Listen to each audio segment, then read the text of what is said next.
Today we're taking this dog that has a horrible history, under-neglected, underfed, having problems with dogs, having problems with people. We're taking it out for its first heavy socialization session to a very crowded area. With that being said, this dog already has his obedience training done. He already has his remote collar conditioning done. So we're going to be using that to our advantage to help us with the socialization process.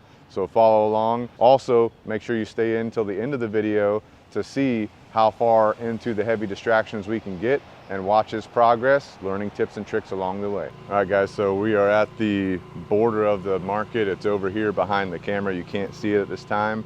But first thing I'm gonna be doing, getting Paco here into the area at the border of the market, and I wanna gauge how he's doing, okay?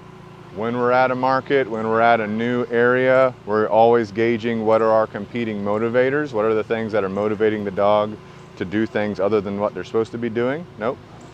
So we had him in a sit, he's not sitting, so we say no, we give him a correction for that.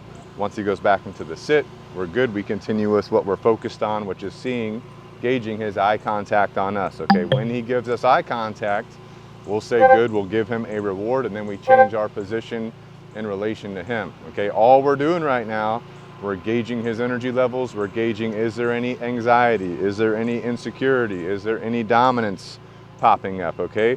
What types of things are creating arousal in him or exciting him, all right? We know in the past he's had problems snapping at people, snapping at dogs, especially small dogs. So if we see small dogs moving around, what is his interest level in that? Notice how he's looking at all the traffic. Good. He makes a good decision to look at me after he's just observing some traffic. Then he goes back to observing traffic. I keep doing what I'm doing, which is just moving around, saying good whenever he gives me eye contact and rewarding him. Now that we've got a pretty consistent level of eye contact on me in the presence of all these distractions, these competing motivators, we would say, okay, that's his baseline. He is observing things, but he's also most of the time giving me eye contact, so I'm feeling good about his energy levels. I'm feeling good about his excitability. Okay, there's nothing wrong with observing things. We want him to observe things, but we also want him to make good decisions, which is giving us eye contact in case he gets distracted by something, okay? So now we're gonna go through some obedience to see, even at the market being right behind the camera here, how is his obedience looking as we have people coming and going, okay? So we got him in a sit right now, so let's do some healing. Heel, right? If we're healing, remember we wanna be able to turn to the right, nope, or turn to the left, and we wanna see him staying with us on our left side, okay? If I back up, I wanna see him, nope, coming to my left side, so he wasn't doing that. So I say no, nope, I give him a little correction there on the remote collar. Once he's in good position, then he gets a reward if he maintains that position. When we stop, we expect him to sit right here, so notice how he went in front of me. Things are distracting him, right? So I just slide down the leash here, I bring him right back to my left side. Okay, once he's here on my left side, I'm just using the leash as a guide. He's gonna go ahead and do his automatic sit like he's supposed to. All right, so far with the obedience, there's a delay in him performing the obedience. He does need some correction reminders along the way here with all the distractions going on. Okay, Paco, down. Nope. Good. Again, needs a correction reminder in that case for going down. Hey, how's it going?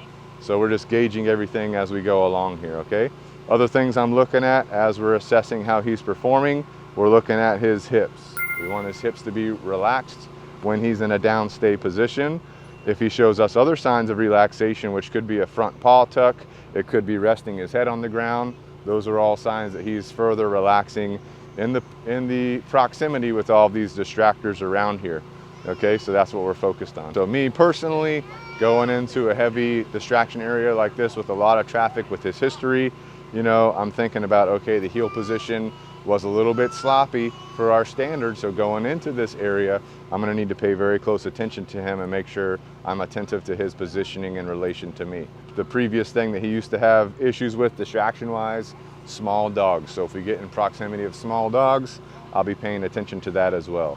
But our whole process of going into here, I'm working on making all these behaviors better, making on all his distraction levels better, and also I want to constantly see him making better eye contact with me through this process. I like the relaxation that we're seeing, okay? And don't forget, this is his first heavy distraction session, So here in a minute, we're gonna take a step inside the crowd and see how he performs. All right, so for our first entry into the distraction area, I'm gonna have a left grip on the leash, remote collar in my right hand so I can give corrections easily. And all I'm focused on is moving through a small section of the crowd here, not going through a huge section of the crowd. I'm just going through a small section here to see, engage how he's performing, okay? Nope. Anytime he goes a little bit too far out of position, I'll say no, I'll give him a correction for that. And then I'm gonna pick another area up here once we get through some of this crowd and do another downstay and gauge how he is now that we've kind of moved through the crowd a little bit, okay? So we got some dogs up here ahead of us. Nope, nope. So now that we're outside of now that we're inside the crowd, nope. Noticing more distractibility with doing his obedience. Nope, nope. Good. Paco, down. Nope. Nope. Good. So I notice a little bit more distractibility with his obedience. You just want to maintain consistency if you're doing this with your dog. And also, before we got into the crowd, he was very responsive to the remote collar, as he should be. Once we're inside the crowd, he's not as responsive as he should be. So in that case, I give him just a little bit of leash guidance. I use the leash to guide him into those obedience positions that he might be struggling to get into and out of. Now notice, as we're inside the crowd like this, he's very distracted. He's not paying attention to me at all, not giving me any eye contact. Hips are not rocked over. Okay, so this might be the extent of the heavy traffic that we get into today. So now my objective, we got a small dog right over here. He looked at it a little bit, he's looking away, lots of observations going on. Maintaining his downstay though, okay, so that's what we're looking for. So right now, what I'm gauging, okay, this is very distracting for him. We want to make sure this is a good experience and we have good improvement in behavior before we end this session. So what are things I'm looking for? I want to see some good eye contact from him. I also want to see him be able to maintain this downstay, which we already have, with little dogs moving by, other dogs, people, things like that. And then I also want to start seeing some relaxation from his hips. So let's see if we can get these things knocked out during this session. So I'll just start moving around here. Notice how he gets up a little bit. Nope, nope, nope, nope. Notice the leash guidance right here. Nope, Paco down. Nope, nope, nope, nope. Good. So every time I say no, I am bumping on the remote collar, but notice the leash guidance. He's giving me some good eye contact here. Okay, so I'll move this way as he's in his downstay. Good. As I move, I do want to see him giving me eye contact. And what we're trying to do is we're trying to do the same ritual of training that we've done all the way up till this point, okay? So at the house, the ritual is when you go into a downstay, we start moving around, you give us eye contact. Good. The ritual is as we walk, you stay on our left side, okay? So all these rituals that we've done outside of a distracting area, now we bring him into a distracting area, we want to see the same performance. If the performance is a little bit less than we like or less than normal, all we do is we provide some guidance and help him through that. That guidance could be some leash guidance like you saw me doing a little bit earlier, or it could be some additional food luring, all right? Just depends on everything that's going on at the moment in time. Could be some additional corrections, you know, things like that. So we got this dog walking by staring at him. He's looking at the dog, nope. He gets up, so I immediately, nope, correction. Also notice his tail, nope, nope. Paco down, nope, nope, nope, nope, nope, nope, nope, nope, nope, down, nope. Good. Okay, so when that dog walked by, if you notice his tail immediately went up and started wagging, which means he's feeling dominant, he's feeling confident in that situation, all right? So that is a thing you want to pay attention to, and that's a difference between that white dog, fluffy dog, the doodly dog that walked by versus other dogs. That doodly dog was staring right at him, it was giving him dominant body signals. He responded to that by getting up, showing dominant body signals himself, okay? So that is a distractor that we'll want to make sure we can work on more as we go through with more training. One of the things I'm noticing right now, we got his hips rocked over, so that's a good thing, okay? And notice we're all focused in a downstay right now, just simply due to the level of his distraction in this environment.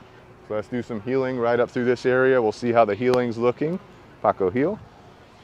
Again, as I'm moving through the area, I've got the leash in my left hand, okay, remote collar in my right hand. I'm not gonna be right in the crowd right now. I'm gonna be just outside the crowd. Nope, nope, okay. We're just gonna be just outside the crowd as we're out and about in these areas, okay? Especially at this level. Once we build this up more, once we get this better, then we'll be going deeper into the crowd, working through the crowd some more as we go here, okay? Good. FAS? Nope. Nope. Good. Paco, sit. Nope. Good. Paco, down. Nope. Nope. Good. So what we did here was there's a walkway right here. We just got outside this walkway. We put Paco into a downstay again. He's struggling to do some of that obedience with this level of distraction. So I'm just providing him that leash guidance as we go here. Nope. And also that remote collar correction. Okay. And I'm just finely tuning my levels based on how he's performing in these situations. Okay, Paco. Good. So we got people walking by. I say his name. He gives me eye contact. We say good. We give him the reward. We want to build up that eye contact response. Okay. Also, I am noticing that his eyes are getting a little bit red, which tells me, okay, he's getting a little bit stressed as we're out and about in this situation, which we can see because he's not performing his obedience like he would outside of a distraction. Okay, so that's just one thing that we're noticing as we go here. Okay, Paco, good. All right, so we're gonna start wrapping this session up, and what we're gonna do is we're gonna walk out basically the same way that we walked in, doing the same methodology here. Paco, heel. Nope. So last time we walked up to this area, we were just on the outside of where most people are walking. Now I'm just gonna kind of follow these people straight out, see how he performs. Okay, nope. If he goes a little bit too far ahead of me, I'll just say no, give a correction. Okay, if he's doing a good job, then he's good to go right next to me. Nope. Nope, nope. I'll just dip around these people right here. We got this dog right here on the other side of this fence that he's focused on, distracted with. Notice his tail's coming up. Nope, nope, nope. Nope. Nope. Nope. Nope. Nope. No. No. No. Good. No. No. No. Nope. Nope.